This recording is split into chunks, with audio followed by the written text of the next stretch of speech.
Oh, yeah, you damn right. Let's get you a little OB live for a Thursday. No Jeff Ketchum today. He's dealing with some business stuff. Got meetings in Austin. Hope that all goes well. Safe travels to you, Ketch. Brian Jones is coming up at the 30-minute mark, but looky here. Day after signing day, we got your recruiting insider, Jason Sukamel, in the house. Plus, he knew I was going to wear my Dallas Cowboys shirt. He's a Steelers fan. He gets really excited about that. I almost wore my Steelers hoodie. Damn it, I should have worn that today. We could have been battling. We Well, you got Aggies, Longhorns, Cowboys, Steelers. Would have been perfect. There you go. All kinds of battles going on. If y'all want to jump in the chats, give us some super chats. We will definitely take those. Shout out to Specs. Shout out to Texas Card House, our presenting sponsor. Jason, I think there's two important things to get out to the folks and fans today, because Sark had his National Signing Day press conference. But to me, the two biggest stories had nothing to do with National Signing Day specifically. Number one, he mentioned, we talked about the possibility, the need, but the coach just verified multiple times. He said they are going to address offensive line in the portal. I think I counted 5 or 6 times throughout that session that he said it. Not that you needed to hear it, but give me your reaction when he was that clear about O-line. Relieved, weirdly. Like, we all think, and we think we know that they need offensive linemen in the portal, but we thought we knew that last year and they didn't go that route. So I was like, is there any chance that, say they're stubborn, but they kind of, trust their development again this year and don't go offensive line in the portal? I didn't think that was the case, but to hear Sark say, no, we're going offensive line, we'll get some offensive linemen in the portal, was kind of a breath of fresh air, a breath of relief, if you will, a sigh of relief, I guess. Now my question is, okay, how many? And I have other questions about the offensive line too, but like, how many are you going to go? I mean, clearly the biggest need is an interior offensive line. Okay. Right. You're losing both guards. I'm still not sure what to make of Connor Robertson at center walking on senior day.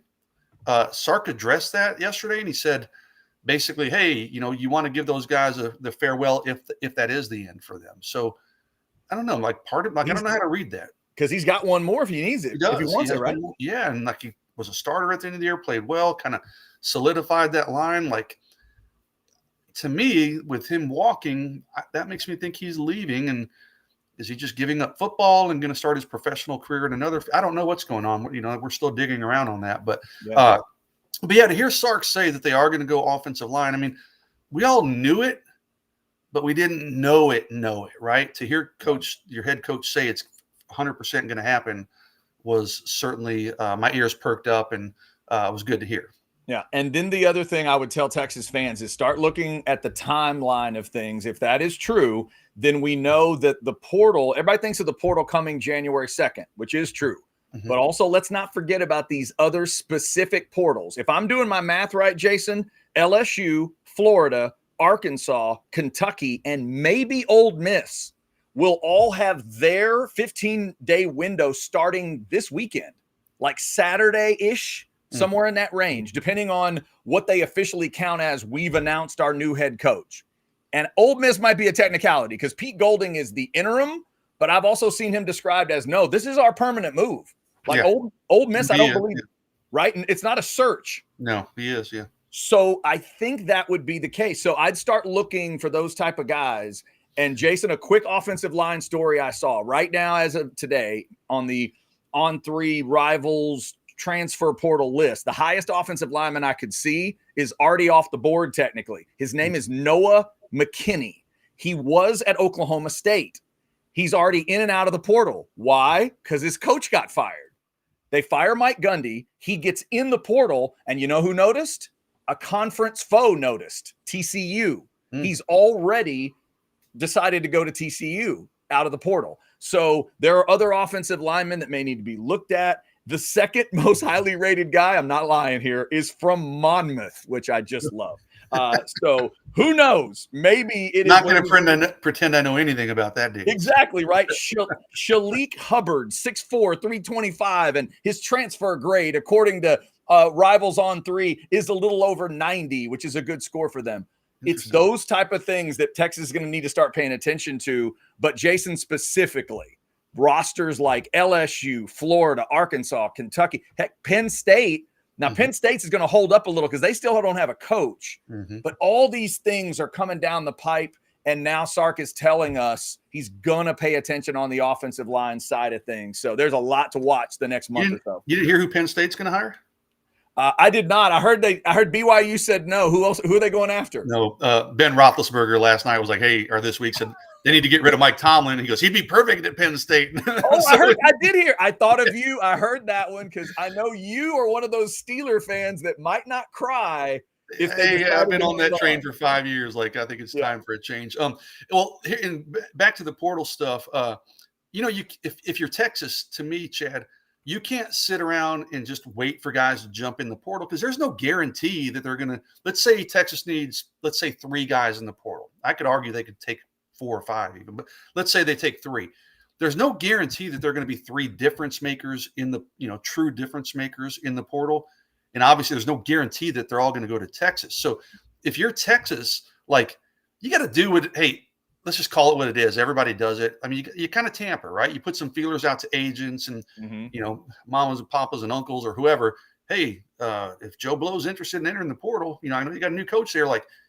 We'd love him in Austin and we got wide open depth chart. So if you're Texas, to me, you almost have to be proactive a little bit before the portal opens or before guys even enter the portal. So I'm sure there'll be some of that going on behind the scenes. And listen, every school does it. There's a reason a couple years ago we knew Adonai Mitchell was going to be a Longhorn 2 months before it became public. I mean, people talk and agents talk and agents talk. Yeah, exactly. It wasn't just a coincidence. So, if I'm Texas, hey, you got some free time, right? And that's one of the benefits of not being, a silver lining, if you will, not being in the SEC championship. Ding, ding.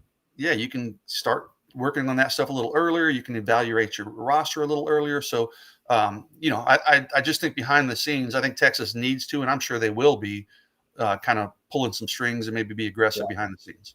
Jason, you were right along the line. I was thinking of that timeline. Try to find the benefit of, you said no SEC title game, but also you have one game that you'll be getting ready for. It's a singular bowl game. It's going to be a month away. Yeah, it's a ways out. Use it to your advantage. But it's going to be wild to see. I peeked into the portal today overall.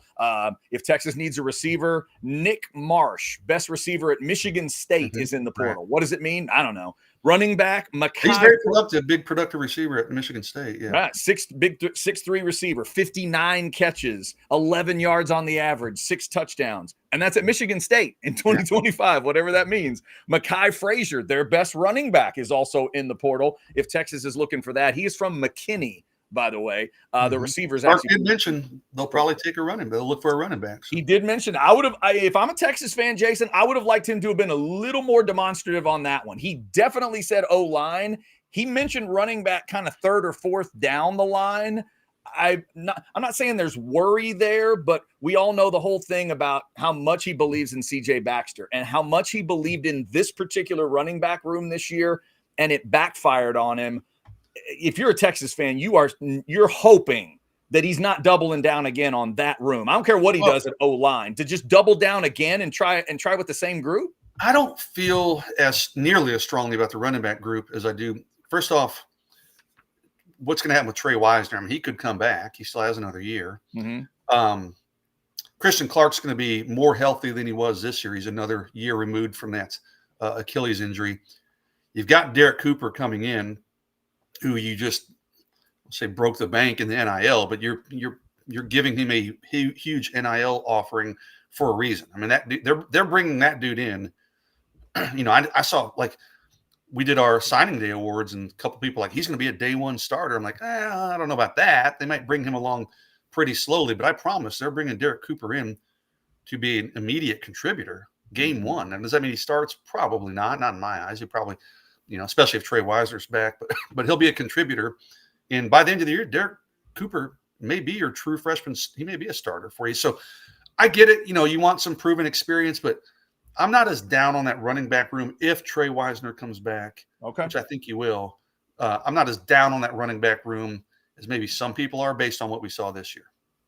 All right, we'll see if they pay attention if they focus in on running back, receiver. I think is another interesting spot. He mentioned linebacker as well in terms of the portal. But man, these LSU, this SEC group that's about to open up.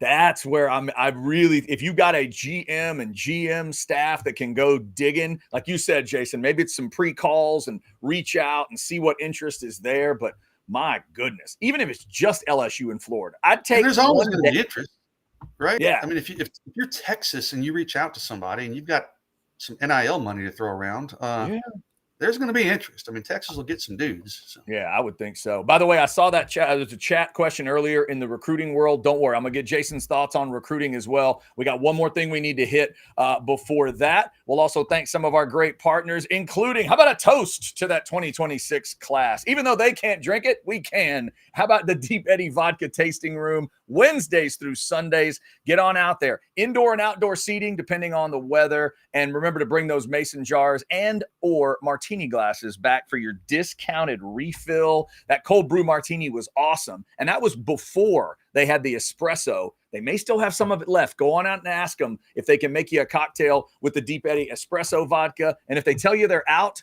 tell them you'd like for it to be the 10th flavor, because that's what I told them last time I was out there. The key lime pie one is awesome too. They do great martinis. They do great cocktails. And don't forget the barbecue, Crimson Creek Smokehouse Barbecue. It's right there on site. You'll have a great time at the Deep Eddy Vodka Tasting Room. Be sure to tell them you heard about it here on Orange Bloods Live. Before we get to recruiting talk, Jason, I also think it's important for us to mention Sark was also very clear about something yesterday, and he kind of took an idea I threw out and it was discussed yesterday on a show. I said when it came to the non-conference schedule thing, maybe you split the difference. You play the 2 home games that are coming up, but then you call Notre Dame and tell them you can't do that. It feels like that's what Sark said yesterday. He clearly said they're going to play the 2 home games. They've agreed to them. They want to have those games at DKR. Past that, they'll take a look. So to me, it's pretty clear. They're going to call South Bend and have a talk about 28 and 29. Yeah, and to me, like, listen, I'm not very smart, but to me, that was pretty obvious. I thought all along, they're not going to cancel those 2 home games. You've gone to Michigan. You've gone to Ohio State. Right. And you're going to let them both off the hook? Yeah, no, man. Like Chris Del Conte would have been like, no way, Sark. Like that's a windfall of money we're giving up. Yeah. And they're playing in Austin. Like, just you're gonna suck it up and beat them on your home turf, you know. So, and frankly, if you played Ohio State this year in Austin, Texas has played pretty well. I'm not sure Texas doesn't give Ohio State a run for their money in Austin this year, you know, and they played them tough in Columbus this year. To me, that was when I heard that, I was like, well, duh. I mean, everybody's like, people on Orange Bloods fans were like, pick up as soon as that came out Tuesday night, the CFP in Texas looks like they're not going to make the playoffs. People were like, cancel those games right now. I'm like, no, man, that's not going to happen. Like Sark said, they made a commitment. You got to honor that commitment. It would be a bad look, I think, if Texas, I think nationally, I mean, I understand why you would do it, why you would cancel Ohio State, Michigan. You don't fall into the same trap you fall into this year, but it would be a bad look. You'd take some backlash from media, from other fans, and I know people say, who cares? But you'd also take a financial hit. So, to me, that's the right call. It seemed like a no-brainer call. Now, Notre Dame, you're talking 3 years out. That's a lot easier to replace and maneuver that schedule, and Notre Dame can figure their own scheduling issues out. So, I would be more agreeable to that. I think we'll probably see that. But, I think playing the Ohio State game next year. It's Ohio State next year, Michigan then the following year. So I think that's the right thing to do, and I think it's really the only option they had. Yeah, I think, again, if you're going to get in, you definitely should be thinking moving forward about not scheduling those games. But I agree with you. You got to eat these 2. It's big-time stuff at DKR. The money part you brought up is a great point, because it's like, okay, wait a minute. Here's what we made when UTEP was here. Here's what we made when Bama came here for a non-conference. Okay, all right. And even Sark mentioned, and Anwar and I talked about this earlier in the week, like those games were put on the schedule when Texas was in the Big 12. You needed a marquee opponent on your schedule. Yep. Well, you certainly don't need that anymore. So it makes sense. Like, play the next two, get Notre Dame off the schedule, and don't ever schedule another one of those types of games again, not while you're in the SEC and not while you're playing a 9-game conference schedule. Yeah, absolutely. And I agree. I think other SEC teams should do it. We pointed this out yesterday where look forward for, say, A&M. It's Arizona State and Louisville. Look forward for OU. SMU's on that schedule. Colorado State is on that schedule. They're addressing it that. Once Michigan's done next year at the Big House, I'll bet you we don't see them do any of it again. I think everybody's going to start to kind of smarten up for that. And the other thing, Jason, from the Notre Dame perspective, if there's any team that can figure out a schedule issue, it's Notre Dame. That's what they have to live there because they're not in a conference. Exactly. But for next year, that would be tough. Like, let's say everybody would be okay with it. Texas, Ohio State, and the networks. You have to call up another Power 4 and and get them to agree to come to Austin. And it has to work with their schedule, and Right. I mean, they probably have to cancel a game, and it's just a ripple effect. And I mean, it's just not that. It's not so easy to just pick up the phone and be like, "Sorry, Ohio State, it's off. See you maybe down the road." Click. Yeah, that one's not as simple. So I was glad to hear Sark say that because I think you get a good balance of be Texas, host those 2 games, like you said. Don't make it look like you're running. Don't make it look like you're afraid to play some team because that's how it'll be framed by some. Not that you worry about that, but I think there is a certain amount of it. CDC talks about it. Sark has talked about how much they like those games. So play those and then call Notre Dame, on the backside of it and figure out 28, 29.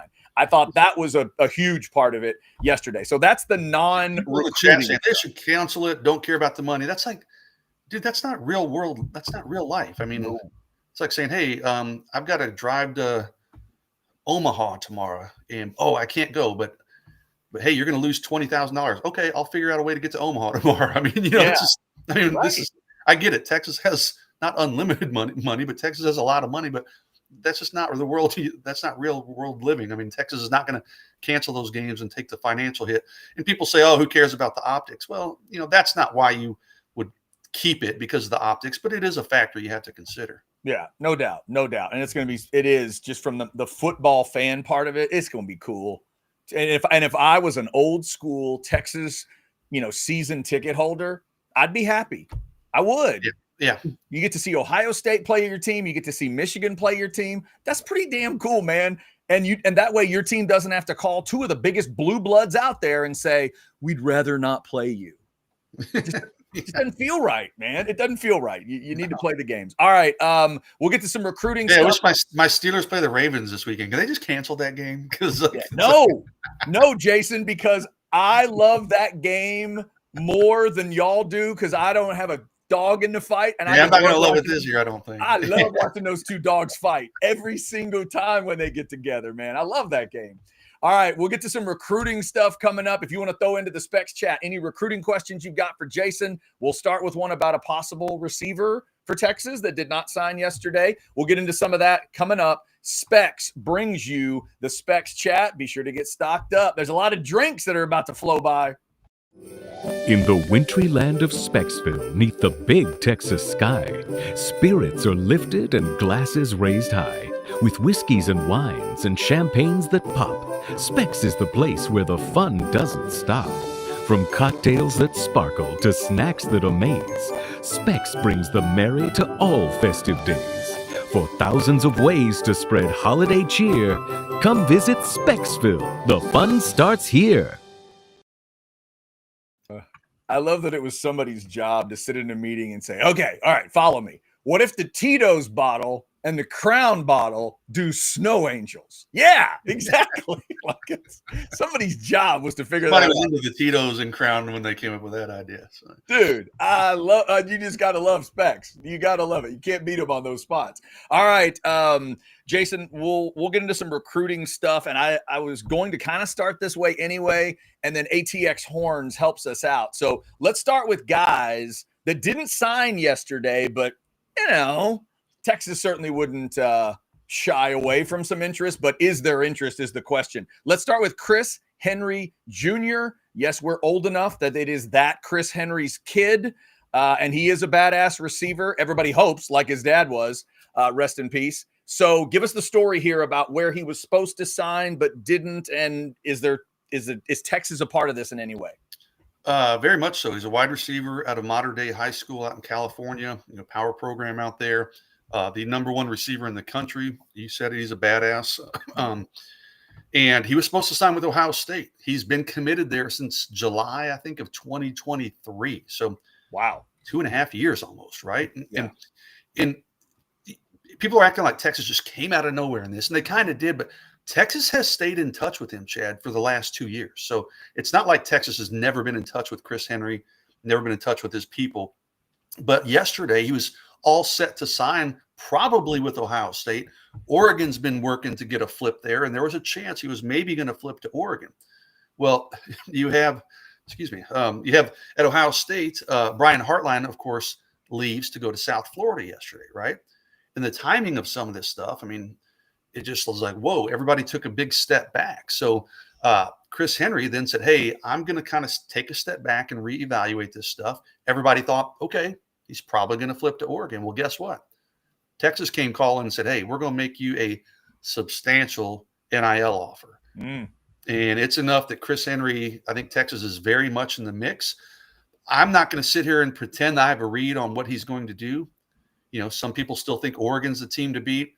I can tell you that there are people in Austin who think they've got a legitimate shot at this one. And I tend to agree. So, USC people are saying has kind of been in and out and back in maybe.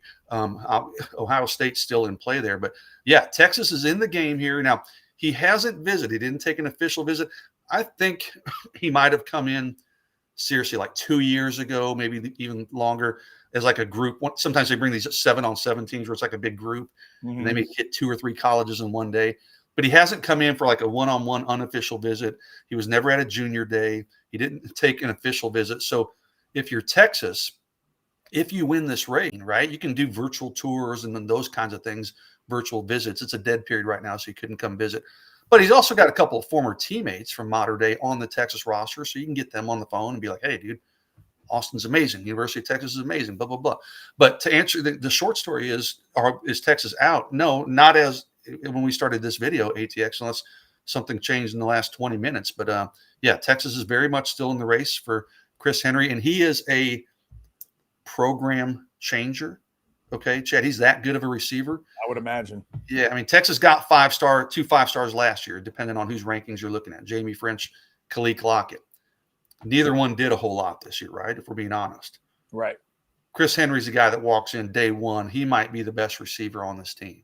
I mean, he's that good. Yeah, that would just be big time. We'll definitely keep an eye out for Chris Henry and that discussion. Any sense for? Is this one where if it's not going to happen right now, since it didn't happen for him right now, did he give any specifics on I'm going to wait till February? No, he didn't. And I'm assuming it'll happen this week because if he waits till February, then he can't enroll till May. And again, he's good enough that I don't think it's going to slow him down. Are people saying the sound is out? Is that for both of us? Just me? People are saying there's a sound issue. Oh, I don't know. Yeah. But if he waits till February, he would have to then wait until May to enroll. I'm assuming he's going to still want to enroll somewhere in January. So he's got till Friday night at midnight, Chad. So, I mean, this thing could pop literally while you and I are talking. It could pop late Friday night. So, if I'm being completely honest, before we started recording, and I'm going to work on it today, I'm going to have a Chris Henry commitment story written and ready because I don't want to off guard if I'm driving down the highway or something and he commits to Texas. So to ask if it's realistic enough that I'm going to be prepared just in case it happens. Gotcha. Okay, that could be huge. All right, somebody's saying they reset their situation and it's fine. Some people saying they can't hear, then Sandman says he can, and somebody else saying refresh their browser if they can saying we're good. Yes, as far as we know, we're good. So thank you all for double checking us there. All right, we'll talk some more recruiting stuff coming up. Just another reminder, Texas Card House, our presenting sponsor each and every day here on the 12 o'clock show. Remember, if you want to go watch the championship games or anything else on a big old screen, don't forget about this bad boy, even when Texas isn't playing. A great little sports lounge, sports bar environment there at TCH Social Austin. 183 and Anderson Mill. The Bad Beat Bacon is as good as we say it is, and then some. Go try try some of the other great stuff. The food's just getting more and more talk of the people that go out. So go check them out there. And remember, if you want to go online and play some poker, it's hijackpoker.com. This is what Texas Card House has for you. If you're a little too busy to get out to a location, they understand. Just scan that code and download it on whatever device you want and get to playing online. Shout out to Texas Card House for being a great partner of ours. Okay, Jason, another guy. Look, Jason, you know how much I care about the Texas fans that don't put stuff down. And there's some of them that are just into their legacies. So on their behalf, I was following Finley and Lott. Now, Finley did sign with Notre Dame, but I noticed that Jalen Lott did not actually sign with Oregon. Any update for a Texas fan that cares? Yeah, it's funny because I saw people were reporting elsewhere and it made its way over to Orange Bloods like, oh, they're just clearing up some paperwork issues. And I'm like, it's like 7 o'clock at night. That doesn't quite pass the smell test, right? So he has not signed as of this morning as we started recording. So, but I haven't heard there's a lot of traction with Texas. I think the focus is more on Chris Henry now, but it's not a coincidence, okay, that Jalen Lott has not signed. Now, if Texas doesn't get Chris Henry, could they then, go all in on Jalen Lott? It's possible. But if Jalen Lott doesn't sign with Oregon, and the reason Jalen Lott, in my estimation, hasn't signed, I should have said this from the beginning, he's waiting to see what Chris Henry does. If Chris Henry signs with Oregon, I think Jalen Lott then maybe takes a quick look around. And Oregon is still they've lost their offensive coordinator as well. Okay, so that's another issue. Right. Yeah, he's going to Kentucky. Thank you, the new Kentucky coach. Yeah. So there's still some things that are, Jalen Lott and his people are being smart and they're kind of doing their due diligence. If Chris Henry signs with Oregon, then I think Texas could really circle back to Jalen Lott and put some pressure there, apply some pressure. But I'm not fully convinced if it's not Oregon. I don't know that Jalen Lott automatically is going to run to Texas just because he's a legacy. He always kept an open mind. USC was always in play there. I know someone said they signed a bunch of receivers. LSU was a factor there. So Ohio State was a factor there for a little bit. So it's not a guarantee that if Jalen Lott doesn't sign with Oregon, then he's going to come to Texas. But, the legacy thing, I mean, Texas was a strong player there. So it's certainly a possibility. Brian Jones of CBS Sports coming up here in just a couple minutes. I'm going to get a couple more for Jason. We're going to get him. He's got to take care of something with a kid. Got an appointment they got to hit today. So a couple more real quick, Jason, and then I'll let you go. These two LSU guys have my interest as well. Lamar Brown, Richard Anderson. I know Texas would love to have them both. They're both committed, but I don't think they signed. So are they just kind of waiting around to see how the Lane Kiffin thing feels to them, or you think Texas has a shot?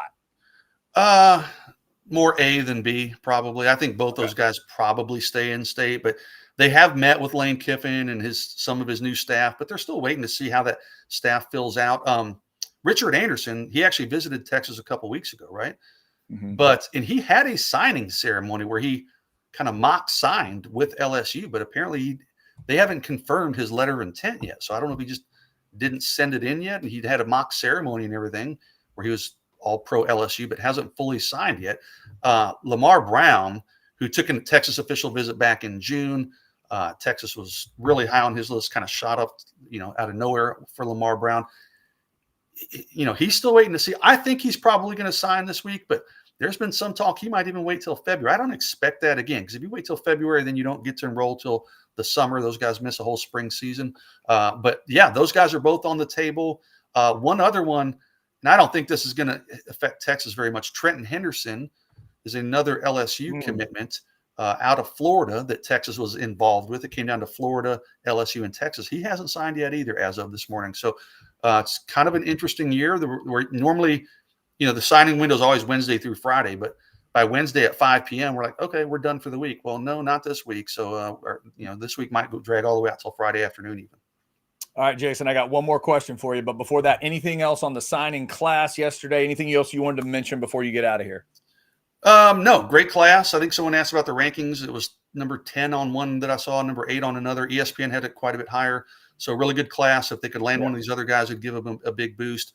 Did lose 2 defensive tackle commitments yesterday, but I think those are manageable. But yeah, all in all, is a really good class for Texas. All right, I love asking you these type of questions. Here we go. If I can take Diabell and set him aside, because we know Arch is going to be the quarterback in 2026. If I can give you an A+ year for one of these guys, you are guaranteed he'll do everything you think he can do, that you know he can do, and he'll do it immediately for Texas. Who do you want it to be? Derek Cooper, easy choice. I mean, Okay. we saw the running game struggle this year, and that dude's an elite talent. So if he does what I think he can do, which is probably be the best freshman running back in the country, I think he's that good. That gives Texas an immediate boost to their ground game, assuming they get their offensive line issues fixed, right? Yeah. But yeah, Derek Cooper would be the easy choice for that one. I think you, yeah, that's the first one I thought of too. He's a lot of fun to watch. Those highlights are great, Texas fans. If you haven't watched them yet, go check it out. Jason, always appreciate it. You go be a good dad. We'll talk to you soon. All right, thanks, Chad. See you. That is Jason Sukamel. They got an orthodontist appointment today. Got to get that taken care of. All right, before we see him in live action, let's see him modeling incredible clothing. Go to universitycoop.com if you're online and you're not in Austin, or maybe you're busy, and check out the stuff there. Search Real Snow Milk. Or next time you're down on the drag, hit the legendary Co-op and go in there and say, I want that hoodie that Brian Jones makes look so fine, and they will help you get it figured out. It is Brian Jones of CBS Sports. He's once again here when Ketch is not. Brian, this week's excuse is that Ketch has business in Austin, and he let me know he was going to be unable to miss a show. I was going to ask, like, did it have to be Thursday's show? Because, you know, Brian might want to know. So he's got business to take care of today. I'm sorry.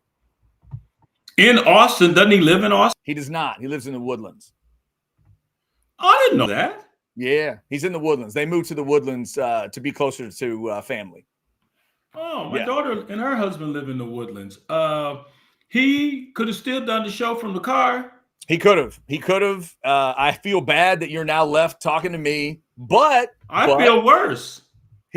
Here's the advantage, though. You get to talk about your Longhorns beating my Aggies. Because that did happen. Do that anyway. Yeah, that's true. How does that change the calculus? What did you? That's why I was early. I'm never early. you were early. Is that what it was? You're like, I can't wait to talk about that.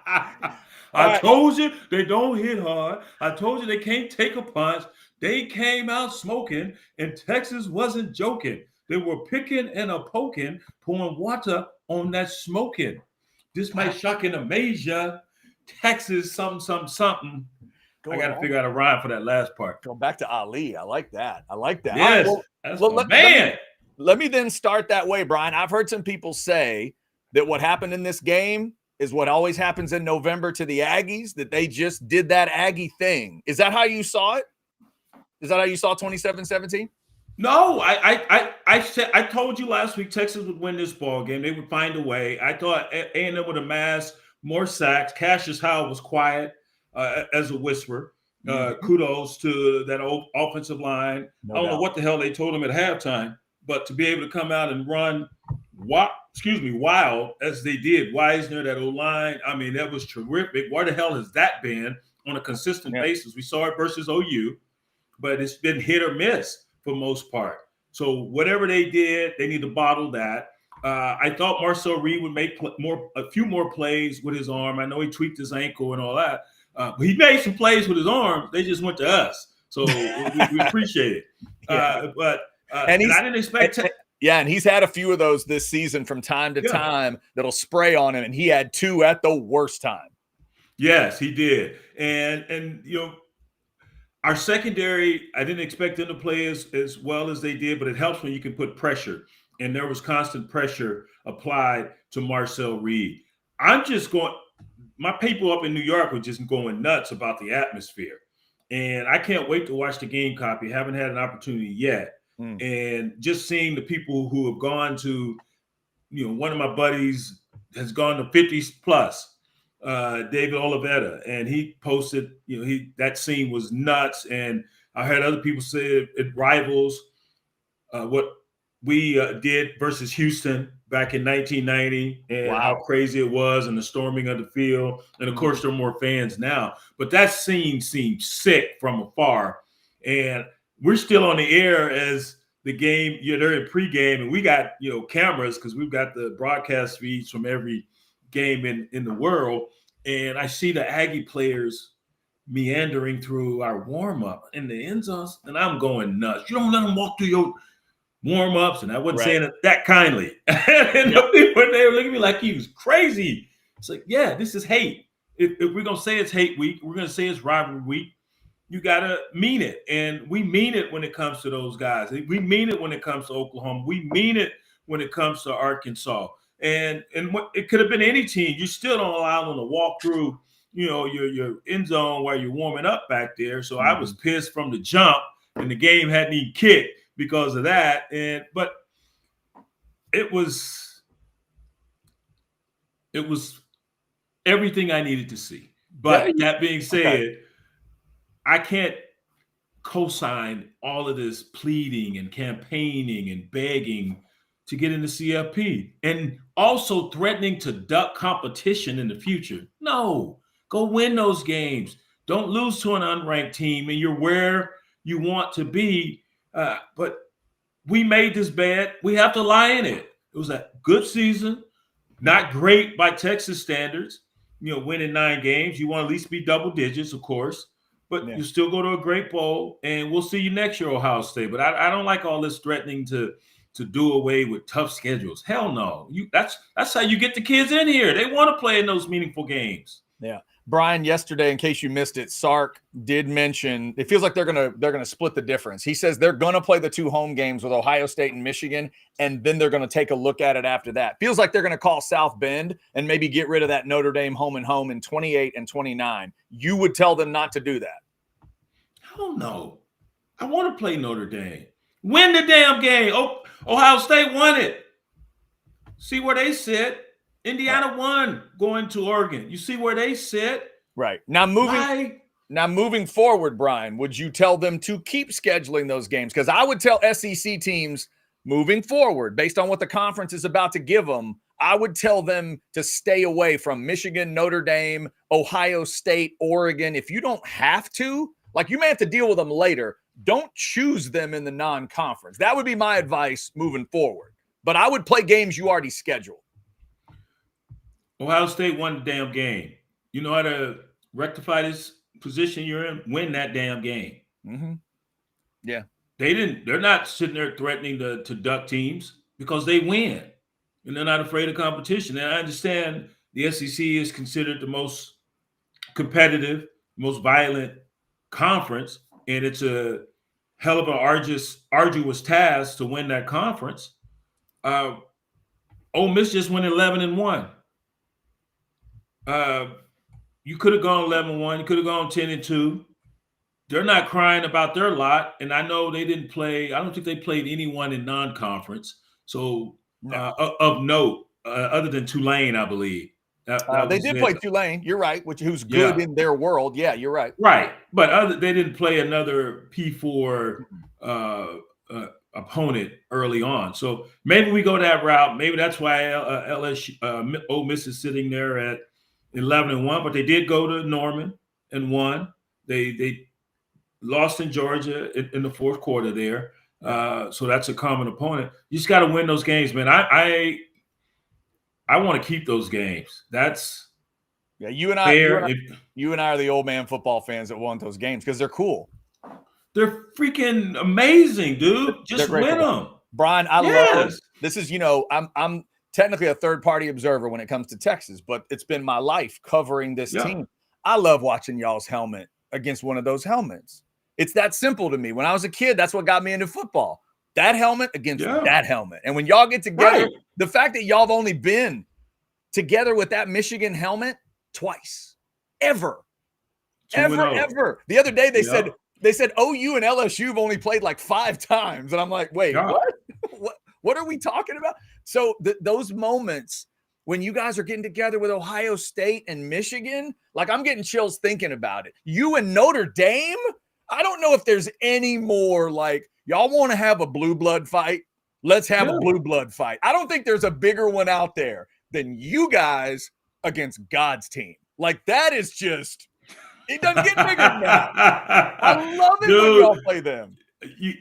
you have to keep A&M played them and then Yeah. navigated a SEC schedule. And this is where we have to go. Because, yes, we're more and more looking and appearing to be the NFL. So what happens in the NFL? You have a hell of a year. That next season, your schedule is chock full of winning teams. You have a bad year, your schedule is a little lesser as far as the uphill climb. Yeah. So don't be pissed because A&M navigated a much easier schedule going 11-1. I can't be mad at them. You got to play who's on that damn schedule. And most experts had them winning at the most 7 or 8 games. So they blow past that, and everyone, oh, look at their schedule. Fuck, they didn't say, hey, put these teams on our schedule and have a little cupcakes on there. Right. And Brian, there should be a little. Yeah, Brian, the other thing, I've mentioned this all summer long. The other reason why I would tell a Texas fan to ease off on the complaining of the top 8 teams in the conference last year, Texas played one of them. One. Like, before you start to look at everybody, well, look at their schedule. Look, whoa, stop. Other than your trip to Athens, you did not have to deal with the big dogs of this conference from last year, and neither did the Aggies. And you both had to deal with it. You both had to survive it and not lose 3 games. And one of you did, and one of you didn't. You're great when you can say, as a Georgia can or a Bama can, until they can still say it, and Ohio State can say, or Oregon, hey, we won 30, 40 games against unranked opponents. You have to win those games you're supposed to win. Yeah. And Florida, they're going to play tougher in the swamp. You should expect that. Yeah. And I think we were coming off a bye, weren't we? That was off a bye. That's correct. And Brian, that's the one that when the committee explained themselves, I know everybody's getting on this new committee guy, and he's not great on TV. But no, there's one stat he threw out that I thought, ooh, that's tough to argue with. So he talked about, he says, yeah, we got this group of teams, and those teams lost 17 games combined. And he said every one of them but one was against, I think it was against a ranked team or against a team that was this. The only one that wasn't was Texas at Florida. And I thought, oh, that's a bad stat. And that's what's confusing about, okay, don't look at the schedule, but look at the schedule. But hey, this is one of those where, again, I understand that Sark needed to go and politic a little bit and all that. I get it. Yes. But Brian, we have known what this pageant was all about for a while. It's not the NFL. I wish it had more of a feel. I want Arch and Texas in this playoff. I want Diego and Vandy in this playoff. There just aren't enough spots for that to happen. The first dibs goes to Miami because it's already screwed up because they beat Notre Dame head-to-head. Now, how the hell is Notre Dame sitting in front of them? And they had 4 common opponents. 3 of those 4, Miami boat raced them more so than Notre Dame. It's so nonsensical. Brian, don't you understand how this committee stuff works? All you have to do is put a spacer team right between Notre Dame and Miami. I think this week it's BYU. Yep. Just put them right in the middle, and then you get to say they're not comparable teams. We don't have to think about that game because they're not comparable. Stupid. Just dumb. That makes no sense, 0 sense whatsoever. So, hey, I am resigned to the fact we are where we are. You went 3-0 2 years in a row versus your rivals. That's great, wonderful. Are we getting what we ultimately want? No. But I'm not going to sit here and cry and complain. But I understand. Yeah, coach needs to get out and do his best to put forth his team or put them in a more favorable light. But the record says otherwise. So deal with it. By the way, Brian, from little brother to big brother, I got a stat for you. Come on, little brother. As of last Friday night, if the Aggies are to get on a winning streak and even up this rivalry, they'll do it in 2066. Damn. Just to let you know. It's 41 games of advantage for Texas in the win column right now. Well, 41. I might still be around. I don't know about 2066. Good Lord. 41 I'm more working. years. I'll be I'm gonna keep- 91. I'll be That's what I was 91. thinking. Can you imagine? Hey, the Aggies did it. Boom. And I'll just fall right over. Dude, I am going to continue to drink this water, and maybe I'll be around and sitting there at 94, and they still won't be close. Still won't be close. Yeah, every time somebody tries to make that rivalry some kind of a look, because you can qualify it on certain time frames or whatever and make it close. I've pointed out it's close during my lifetime, but all time it ain't close. It ain't even kind of close. All right, real quick, so we got a super chat being nice to us. $5 from Mark. What's up, Mark? BJ, thank you for joining Chad, Catch, and all us knuckleheads every Thursday. You are greatly appreciated. Look at that. Oh, my man. What's his name? Mark, thank you, dude. There you go. Anything for this Aggie over here. I love him to death. Said nice. House divided. See, can't we all get along? That's Brian. Just showing it. As long as Big Brother wins, we get along. Showing it every day. Next year, if the Aggies win, Brian will not come back on the show. I was supposed to miss it today, but we know what happened behind the scenes. I'm glad I made it. So yes, cool. I'm glad you're able to make it too. In fact, Brian, in the effort of thanking some of our great partners, I have a quick question. Do you like Brussels sprouts at all? You into Brussels sprouts? Yes, I became a Brussels sprout. What is it? Brussels sprouts, yes. Fan. Maybe about 6 or 7 years ago, there was this pungent smell in our little bullpen area on the cable side. Like, what the hell is that? It was Brussels sprouts, and I have liked them. And you can get them charred with a little miso sauce on them or something. They're dang good. Yes. Why do you ask? The ones I'm about to show you are so good. I put them in this graphic. I'm going to show you a steak as well. The place is called Taste on Main, and it is in beautiful downtown Buda. The steak there is Oscar style. I never knew what Oscar style was, but it's awesome. Yep, I knew that. Oh, if y'all never had the Oscar style steak, there's your QR code if you want to get it. Those crispy Brussels sprouts are just about the best ones I've ever had, Brian. So if you're into Brussels sprouts, hit yourself some Buda. Free parking. They only serve East Coast oysters. It is an awesome casual steakhouse right there in downtown Buda. All right. I haven't hung out in Buda ever, I don't think. But yeah, man, they got antique stores down there. You walk around, be an old man. It's fantastic. I got to come out and do our Cajun spot at your place soon.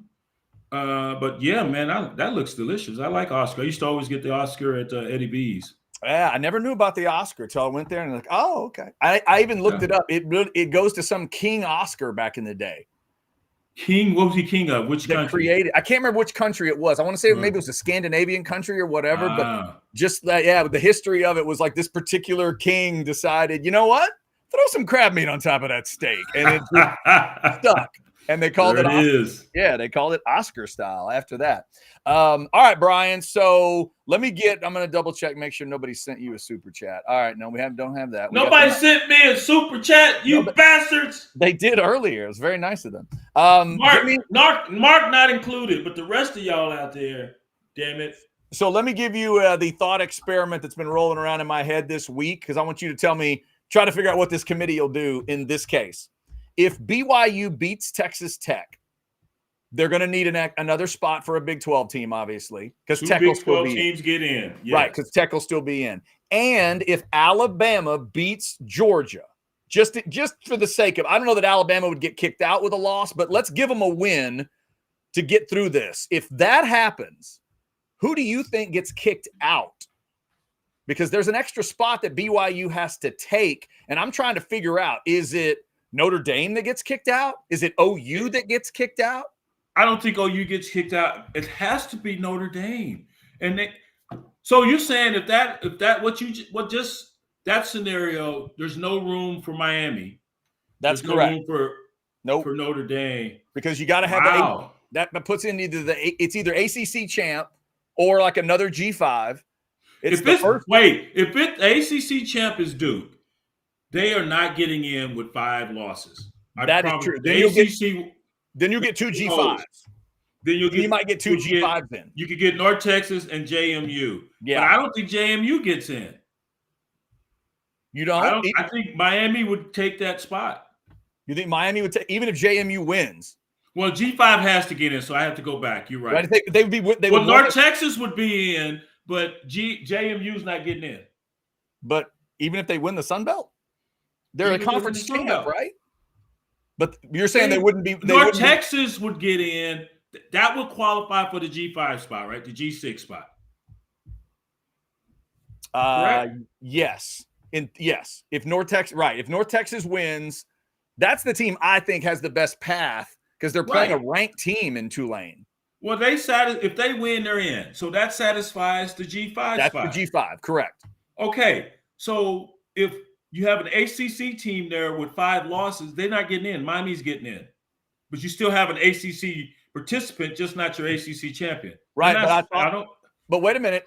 Don't they take the 5 highest conference champions? So you'd have SEC, Big 10, Big 12, the G5 you just mentioned. Wouldn't the other G5 champion, James Madison, be higher ranked than that Duke team?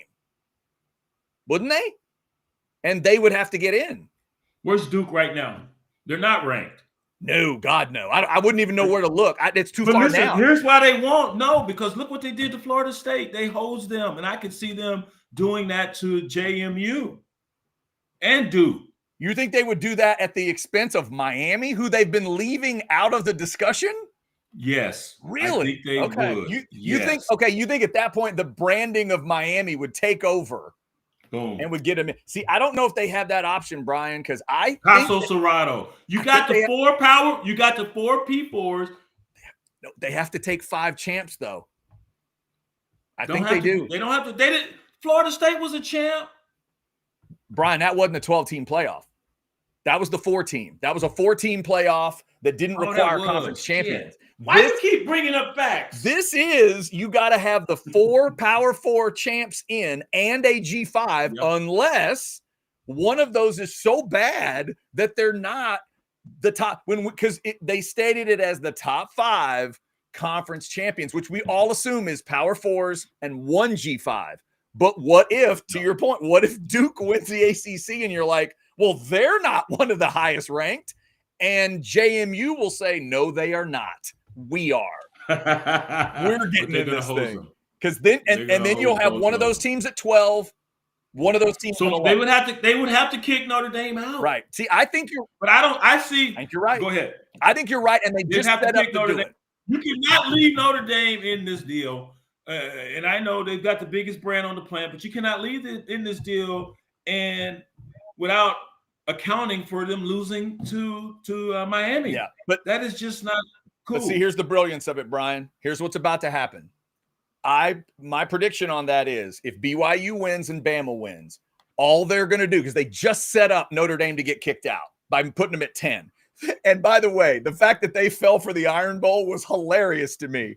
Hey, why'd y'all flip Bama and Notre Dame? My God, did you see Alabama? Did you see them beat Auburn? Like, yeah, we did. That Auburn team, they almost blew a lead and then barely won it at the end. And that's what freaked you out? That's what impressed you. Okay. It makes no sense, dude. I think Bama loses. They got 3 losses, and I think they're going to be out with 3 losses. They could do that too. Because you can't let them You can't let them go ahead of a 2-loss Miami. So they're going to be out.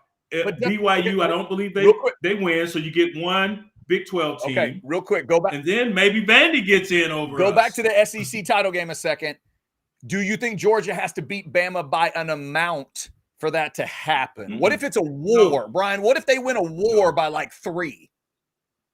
No. You still think Bama's out? Losses. Any kind of loss kicks them out. Ooh, I don't know. You are done.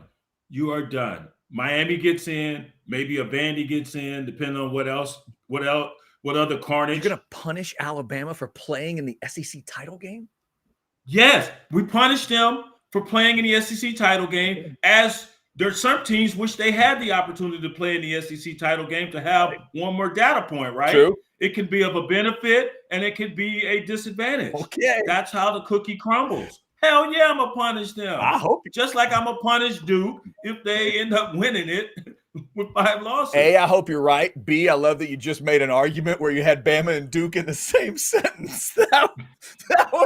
That was brilliant. The folks in Birmingham would love to hear that one. That was fantastic. But here's where I think it's going to be. They already hate me anyway. Here's what it's going to be, Brian. If BYU and Bama both win, I think the committee set up to kick Notre Dame out so then they can tell us we don't care what happened on South Beach between Notre Dame and Miami. They're both out of our playoff.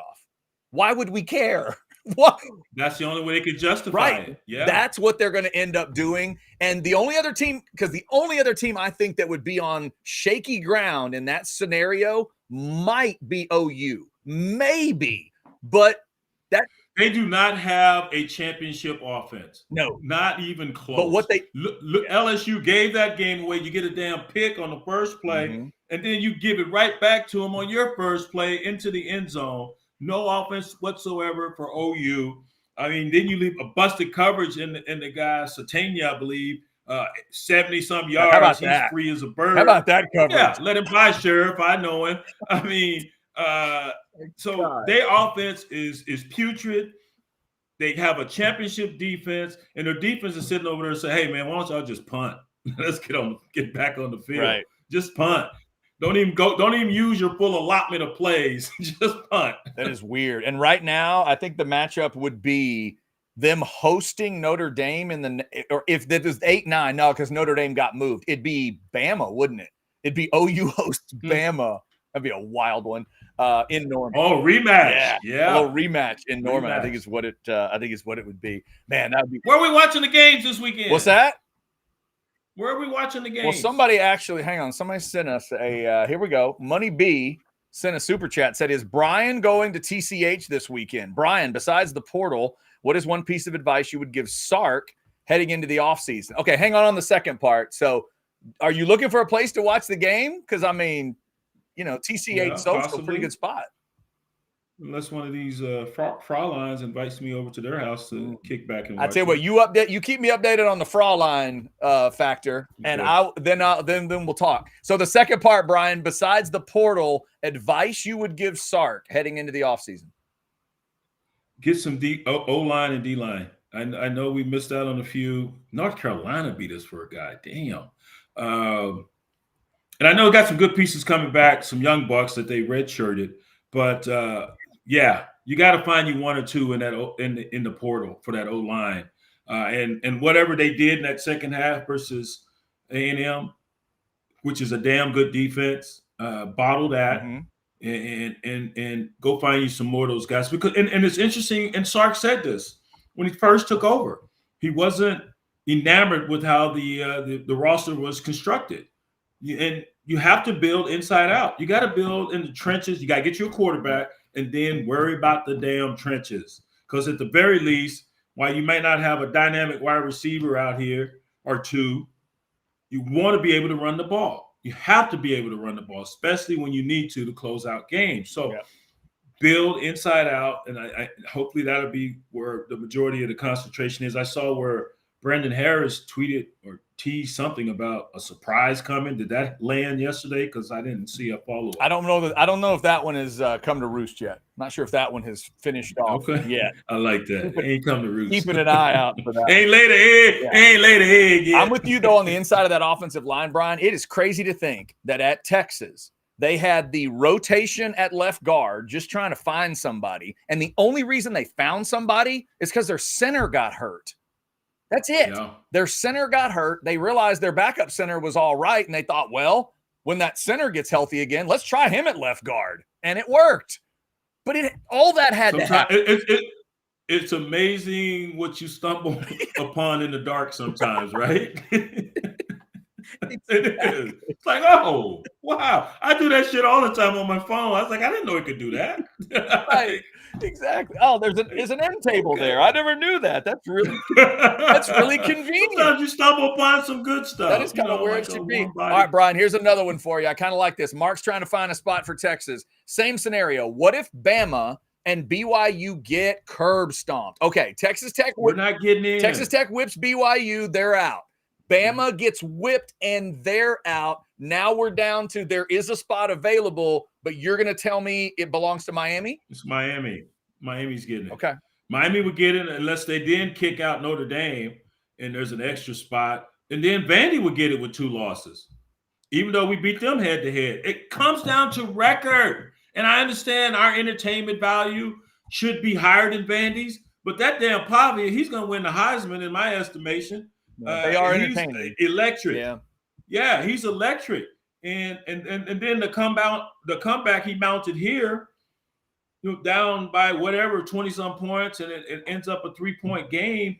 They would get in based on record. You have to go on record.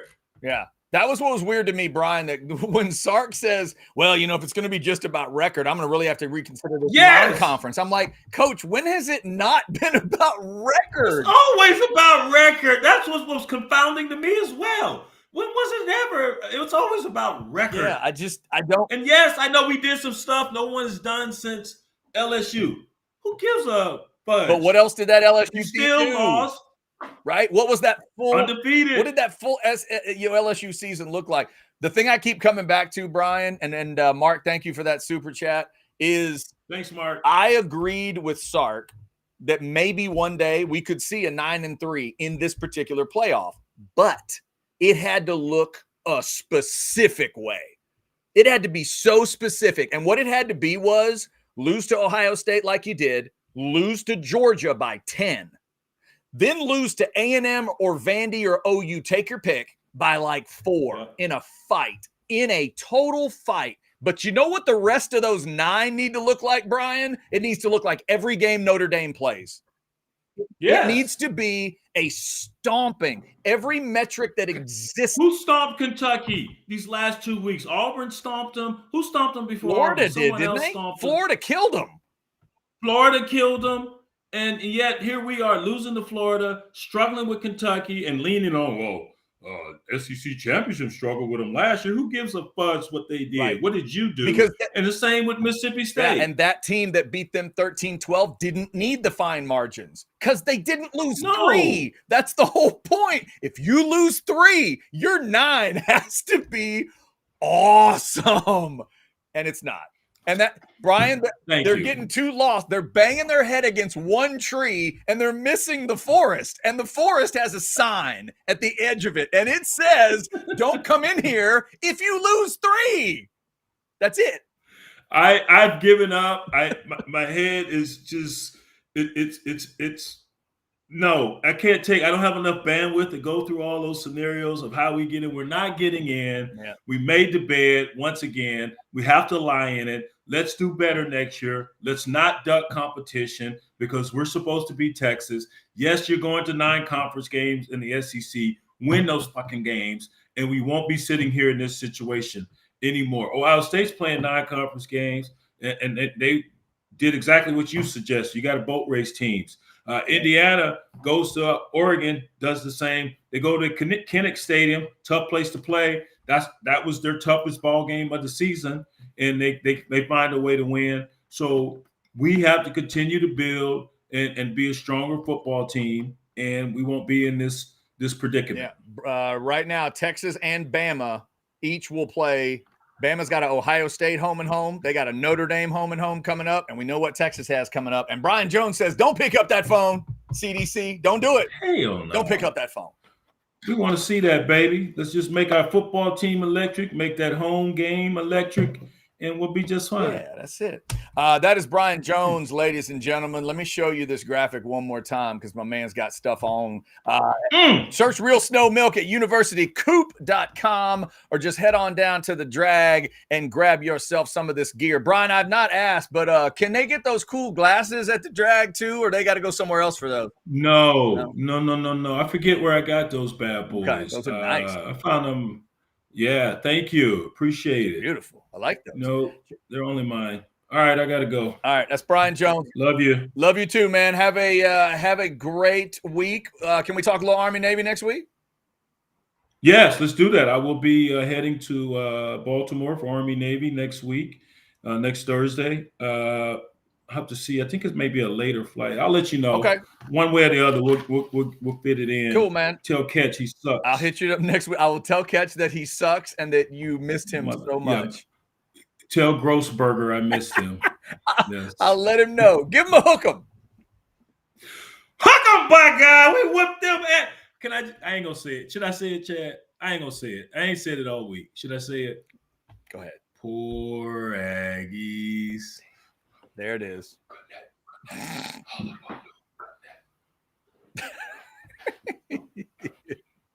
Bye. Bye. Bye. That's Brian Jones, ladies and gentlemen. I knew y'all would enjoy that. I know y'all don't enjoy yell leaders, but when Brian does yell leaders, come on now. Y'all going to enjoy a little bit of Brian Jones doing some yell leaders. Thanks to Brian, as always, CBS Sports. He is the best in the business. We love having him on once a week, and they will have Army-Navy next week, the legendary Army-Navy game. Moving around a little bit. Used to always be in Philly, and they're going to do Baltimore next week. Like Brian said, very cool. All right.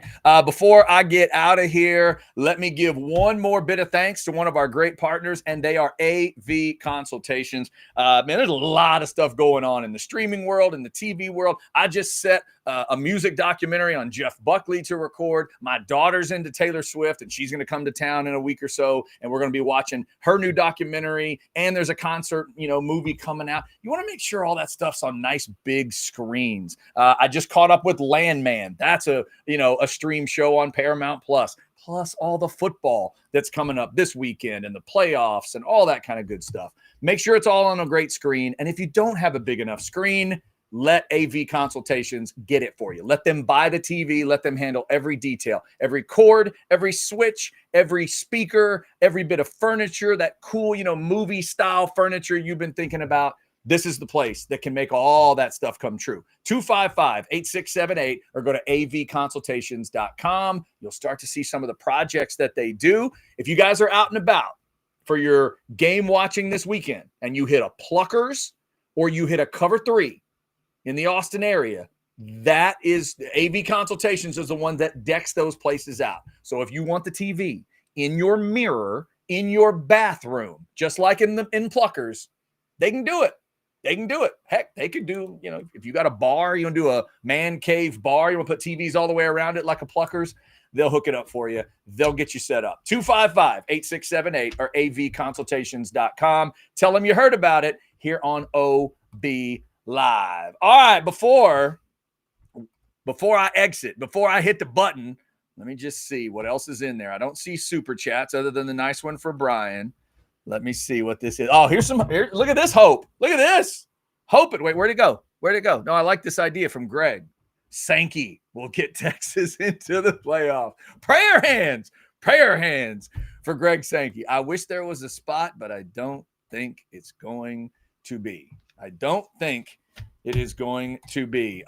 then this one, looking forward to the future. No offense to BJ, but playing Northwestern and Purdue ain't the same, and there is no 9-team requirement for the Big Ten. It's an interesting way to look at it. The Big Ten, but the no 9-team requirement. I'm not sure what you mean by that. The Big Ten plays 9 games. They already play 9 conference games, if that's what you meant. The issue is, to me, it's the quality of those games. An Ohio State or a Michigan, they can schedule games with Texas because they know they've got a Big Ten schedule on the backside of it. It's very different, top to bottom, than what the quality is throughout the SEC, in my estimation. That's why I would have told the SEC to stay put at 8. I told y'all I thought they were going to stay at 8 because it made more sense. They answered to the money, apparently. The money and the networks, I guess, provided too much. And they said, no, we'll go to 9. I get it on some level. They're going to take 8 of their teams and give them an extra conference win. But can you be guaranteed that, 5 or 6 of those teams are the ones fighting for a playoff spot? I don't know. We'll see. From one perspective, I really like it because it's going to give us high-quality games to watch. That's great. Every SEC team has to play all the SEC, and you have to play a power team, which is cool because teams like Ole Miss and Georgia, sometimes they just ignore it completely. Tennessee, they'll just play all non-power teams. We'll play 4 of them a year. At least now they can't do that. You're going to force them to play one that at least kind of feels all right, even if it is Kansas or Arizona or whoever you want it, Northwestern, Purdue that have been mentioned.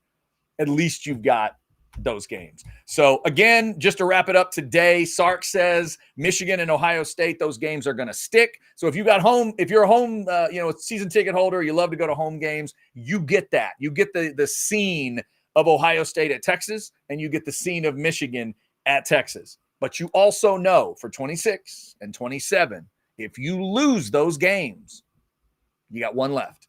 We've known that. We knew it this year. You have one left. And the reason that Florida game was such a jarring moment for Texas fans was they realized what was coming. They could feel it at that point because they knew Athens could be a loss. At that point, they even knew, maybe is the A&M game a loss? Is the Vandy game a loss? Because both those teams feel pretty good. Texas handles that business at home, but that game in Athens, you just knew what it could be. And then it turned into that. And the moment they lost it, I'd have told you they were out. I hope I'm wrong. I would love to see a weird argument where they get back in and they actually talk about strength of schedule and teams getting hot and all that, but they've been pretty clear. They've been pretty clear when you lose that third game. So we'll see what happens. But also back to today's discussion of of portal and recruiting and all that, Texas needs to take advantage of the fact that they have one bowl game to deal with. They're not messing with championship weekend. Hit this thing hard, Sark. This weekend, LSU, Florida, Kentucky, Arkansas, all those rosters, and Ole Miss, if I'm understanding the Golding situation correctly, all of those rosters are eligible for portal. Call them, reach out, find out what's going on. There's talent all over those teams. All over those teams. Offensive line, defensive line. Find you some skill guys. Reach out. Reach out. Did you really dig? Does Barry and Brown have another year of eligibility? I think he might. He's been in a while. Maybe he doesn't. But reach out. Find out if these guys are interested. I think that is a big, could be a big issue. So something to watch as we get into next week, but also in this next month or so. The big portal hits on January 2nd. But these little portals are about to open up. Texas needs to make sure they are paying attention while these other schools may not be, because they are dealing with playoffs. Georgia, A&M, Notre Dame, whoever is about to get into this playoff, they're dealing with a lot of stuff. Maybe Texas can find these portal guys they need in that time period. Thank you guys for jumping in today. Again, sorry Catch wasn't on today. He's dealing with some business stuff. So we hope he has safe travels today. Hope all of you have safe travels. It's a little chilly out there, a little rainy maybe and wet in some areas. So please be careful out there. We'll be back tomorrow for a Friday show at noon. Thanks for liking, subscribing, and getting those notifications. I think it's up to over 192,000 now. Thank you guys so much for that. Also, if you want to join orangebloods.com, that QR code is always up in the upper left-hand corner for you. Click on it. Maybe get somebody on your Christmas gift list. Yes. Get somebody on your Christmas list, an Orange Blood subscription that they've always been bugging you about. Get in on that message board, all the great content. It will certainly be appreciated. Thank you guys for hooking up with us and appreciating us each and every day. Y'all have a great Thursday. Check out all the good content in the video section, in the short section, as well as the live tab. Make sure you catch all that and get those notifications so you know when the special shows pop up, like the National Signing Day show yesterday morning. If you missed that, it went about 2 hours starting at 8 a.m. Lots of good hardcore talk about those recruits. So check that out if you have not. And also be on the lookout for that Recruiting Insider show brought to you by Longhorn Wealth Management Group. Jason and I will do another one of those next week. It'll debut Wednesday at 10, going back over the class and everything that happened. And who knows, maybe some stories developing with names like we talked about today, with names like Chris Henry and Jalen Lott and Lamar Brown, Richard Anderson, all those kind of guys. Plus, Texas fans, you got some dogs in this class too. The Derek Cooper thing really could be fun to watch for Texas. All right. Thank you guys for jumping in. Have a great rest of your Thursday. Take care. This is Orange Bloods Live.